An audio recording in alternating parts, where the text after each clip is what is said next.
everybody, it's Sam here. Thank you for watching. So today I'm going to show you how to make I'm going to call it a double staggered concertina. I have got a double concertina this style on my channel already, where I've got kind of a slope, so it's just cut straight down on a diagonal, whereas with this one it's more like a step, so it's kind of staggered.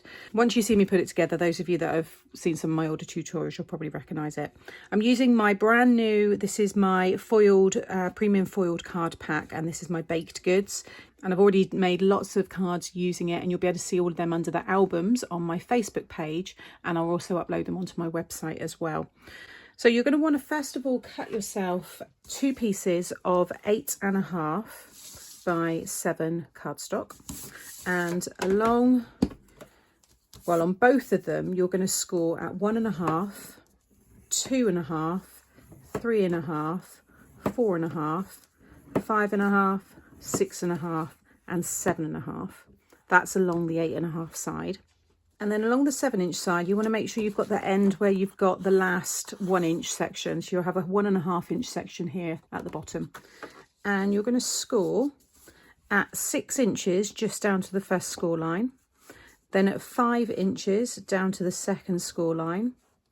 4 inches down to the third score line. 3 inches down to the fourth score line. 2 inches down to the 5th score line, and then 1 inch down to the 6th score line.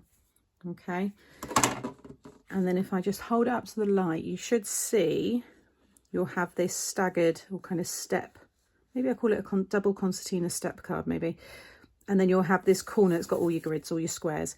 You want to remove all of the squares, all that grid part, so you're just left with this staggered piece. So you're going to do that on both pieces, and on one of them you're just going to flip it over. So this one here is the one I'm actually going to be flipping. So down in this bottom corner, so again I've got that 1.5-inch section on my left hand side, I've got a little 1-inch square down here. I want to cut across that one first and then up, and I'm removing the score lines as I do this, and then across and then up, and you'll see I'm removing all of this grid part, so you're left with just these plain 1-inch strips.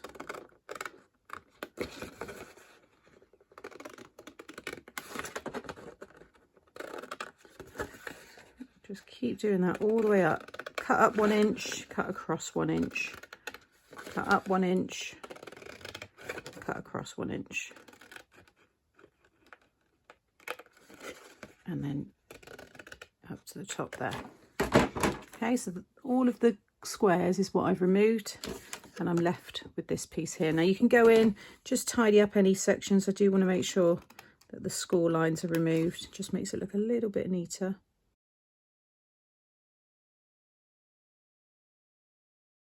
So like I said, you want to do that twice, but one of them you're going to flip this way. So I've already decorated this one here, and I'll go through all the mats and layers with you. So for this one, for the right hand side, you want to have a mountain fold and then a valley, mountain, valley, mountain, valley, mountain, valley. Okay, and it will all, well, you could fold it down like that if you wanted to. Mine's actually going to fold this way, and then you'll have the other panel on that side there. I actually think this would be nice with a belly band. I'm not going to have one for this one because of the way I've done my topper, but it definitely will work with a belly band. And then with this one, you're going to do a mountain. It's exactly the same actually, it's just, you know, that one's working out from the right and this one is working out from the left. So mountain, valley, mountain, valley. I'm twisting it around, mountain, valley. It's better to have a visual, so you can see there. Mountain, valley, mountain, valley, mountain, valley, mountain. As long as you're finishing with a mountain, starting with a mountain, then you've got the same fold as me. One is then going to stick over the other, so I'm going to have this one over the top, and you'll see we get this really cool, almost it could be like the Wizard of Oz. It looks like the Emerald City. I'm sure people are seeing something different as well, but hopefully now some of you will recognise the other card that I was talking about, where it's just cut right down on an angle. But I quite like this staggered effect. So I'm going to stick, like I said, one over the other. You may want to just take, in fact, I will do it just in case there is any bulb, just a little slither on the one off the edge of the one that you're sticking underneath. And I'm just going to use my construction glue, and that all the way down, and then just place that one over the top, like so. You can see how it stands there really nicely. So you can have two size mats and layers really, because all of these sections here are 1 inch wide apart from the middle. So generally I would then drop down a 1/4 inch increment for each mat and layer. So I would do, for example, this one here is 7 by 1. So I do a piece of 3/4 by 6 3/4, and then 1/2 by 6 1/2. Okay. But I've done 1/8 inch increments, so I've got a very thin border, and that was purely because this is the topper, one of the parts of the topper that I'm using, and it's got a very thin gold border, and I wanted to follow that. So this piece is actually 7/8 inch by 6 7/8 inch. So I will list up all of the mats and layers here. I'm not going to say them all, I'm going to list them all here.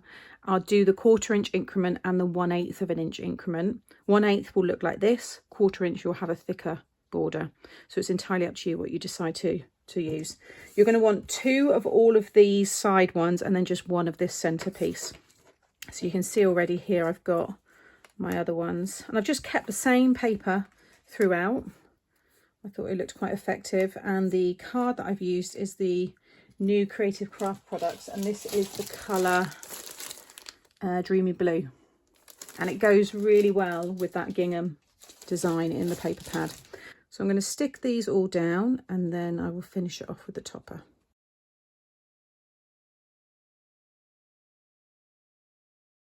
Okay, so that's all stuck down. So again, how I'm going to fold mine so it goes in the envelope is going to be this way. So it's more kind of like a DL size actually, and then it will just pop out like so, and that's where now the top is going to go. But you could, as you saw me fold it, I mean that's very, very thin, but it would look quite good actually. If you see my latest gift bag, it's the caddy style gift bag. There's lots of pockets all around. This would fit perfectly in the pockets. Could put some ribbon around it. I think it's quite clever actually when you see how much comes out from that, you know, thin little fold. So yeah, definitely think there's some different ways to deliver this, let's say. So this is the topper that I've chosen. So it's in that pad. What I've done with this one is I've actually put some circles behind each layer, because each of these rings, so you've got the 2 rings and then the circle, they all pop out separately, but I wanted to layer each one up, so I've just popped some circle, you know, in the sizes just slightly smaller of the rings, so I could lift the whole thing up. So that is going to go maybe in the middle, and then that along the top. That looks quite nice. In my head I had that at the top and then the sentiment at the bottom. Maybe I want you to be able to see all of the, oh, that's nice actually. I think that works along the widest part, the sentiment there. I think, I don't know though. I know there's going to be some now preferring it this way and others this way. I'm going to go this way. It just feels like it works that way. So I've got some foam on the back of that one. So I'm just going to run these down through the middle.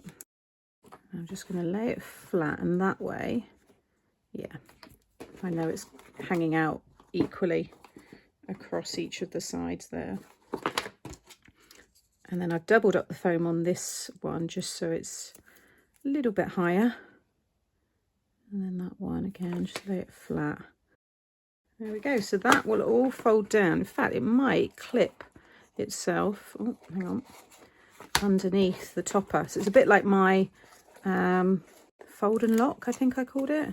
There we go. That works. Yeah, kind of holds it in. So that's how I'll pop it in the envelope, and then you'll see it all. I think it's gorgeous. Really, really nice. Love this staggered, more kind of step style. But I'll link the angled one up here as well, so you might want to watch that one next.